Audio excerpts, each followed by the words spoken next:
এসো এসো আমার সঙ্গে। ছাড়ো আমার হাত। নাটক করো না, এটা এটা কোর্ট। এসো এসো আমার সাথে, এসো। যাও যাও, যেতে বলছে যাও। সার্থক, তুমি শুনতে পাচ্ছ না ও কি বলছে? যাও।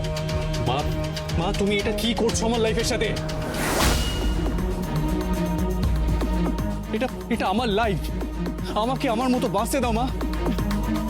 সার্থক, তুমি তো জানো আমাদের পরিবারের প্রত্যেকটা মানুষ কিভাবে বাঁচবে, কি করবে, কিভাবে ঘুরবে, কিভাবে ফিরবে, সেটা একমাত্র ডিসাইড করে প্রিয়দর্শিনী মুখার্জি।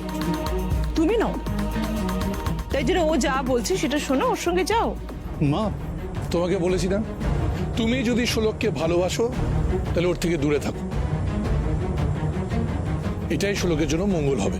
রানী, নিয়ে যাও সার্থককে। সার্থক হলো তোমার ভালোবাসা।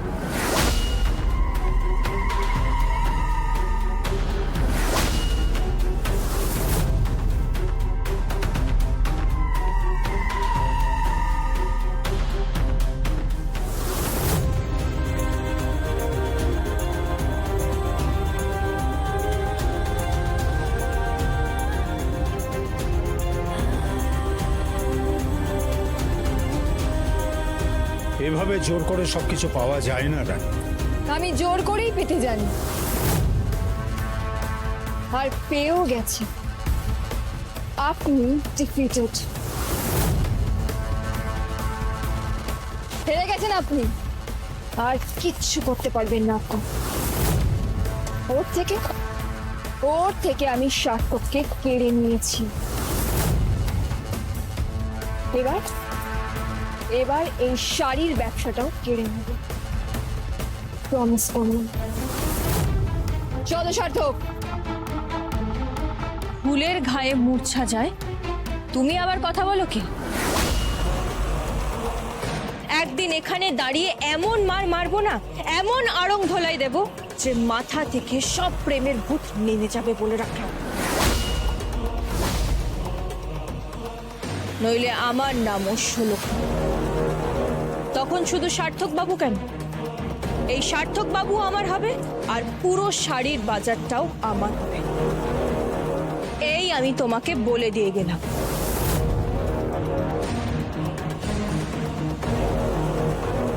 এই তো চাই, একদম ভয় পাবি না, এটাই চাই। চল। দাঁড়াও, এখনো সময় আছে আদিত্য রায়, বাড়ি ফিরে চল। এই মেয়েটাকে ছেড়ে বাকিটা জীবন না হয় আমার স্বামী হিসেবেই কাটিয়ে দিও। তোমার স্বামী হওয়ার থেকে ওর শ্বশুর হওয়াটা যে আমার কাছে অনেক বেশি পছন্দের। আরেকটা কথা, ডিসঅনেস্ট যারা হয় তাদের সঙ্গে আমি থাকি না। তুমি কিন্তু আমাকে ইনসাল্ট করছো আদিত্য। তাই ইনসাল্ট করছি? সে বোধ তোমার আছে নাকি? যাই হোক, সেই বোধ যদি কোনোদিন তোমার জাগে তাহলে আমাকে জানিও, আমি খুশি হব। ভাঙবে তবু মচকাবে না।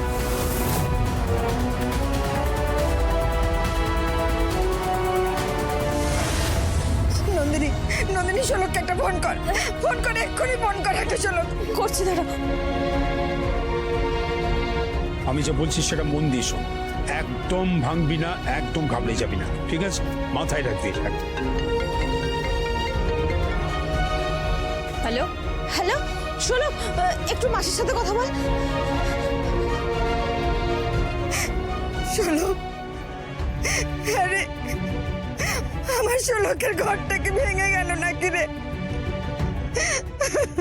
কেঁদো না মা, কেঁদো না। কি কি বলছিস কি তুই? তোর থেকে জামাইকে আলাদা করে দেওয়া হচ্ছে, কি হবে রে এখন তোর? কি হবে তোর?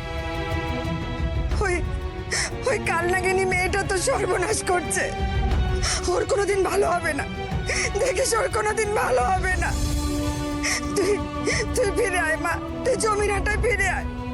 তোকে আমি বলেছিলাম তুই ফিরে আয়। তোর বাপটা যেমন, ওই মেয়েটাও সেরকম। যে মেয়ের পাশে তার বাপ দাঁড়ায় না, সে সে লোক সমাজে কি করে থাকবে বলতো? তুই ফিরে আয় মা, ফিরে আয়। আজ আজ আমার নারীত্বকে অপমান করছে। ঈশ্বর কোনোদিন ওর মঙ্গল করবে না। ও অন্যায় করছে, অন্যায় করছে। ও ও আমাকে কলঙ্কিত করছে। ওর কোনোদিনও ভালো হবে না।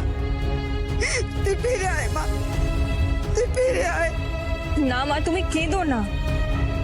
আমি এখন ফিরতে পারবো না, আমি এখন ফিরবো না। আমি এই শহরে কিছু না কিছু একটা করে দেখাবো। আমি তোমার মেয়ে, আমি তোমার কলঙ্ক মুছবো মা।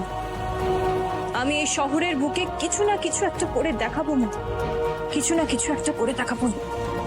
কথা দিলাম তোমাকে মা, কথা দিলাম।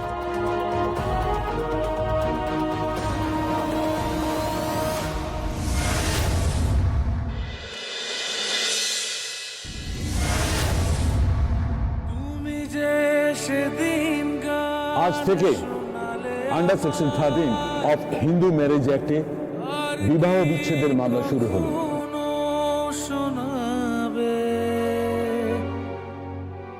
মনে হয়েছিল চিরদিনের সেই গান, ভাবিনি দুদিনে ফুরিয়ে যাবে,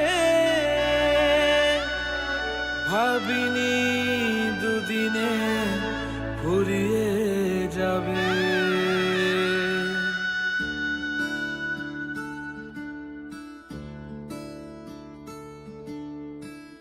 এ বুকে আগুন ছিল আঙুলে আঙুল, দেখা হতে পারে ভেবে কতটা ব্যাকুল।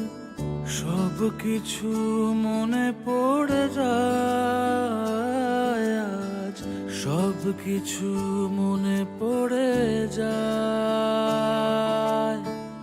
ওই কাঁধে মাথা রেখে দু চোখ বুঝে আমাদের কেউ আর পেল না খুঁজে। সব কিছু মনে পড়ে যায়।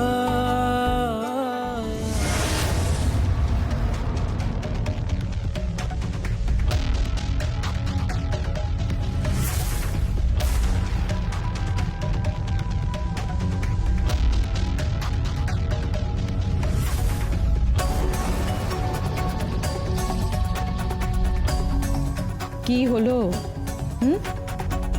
নাও কফিটা খাও, ভালো লাগবে। মা, মা আমার কিচ্ছু ভালো লাগছে না। তুমি তুমি এটা কি করলে আমার সাথে? তুমি কি করলে এটা? কেন করলে আমার সাথে?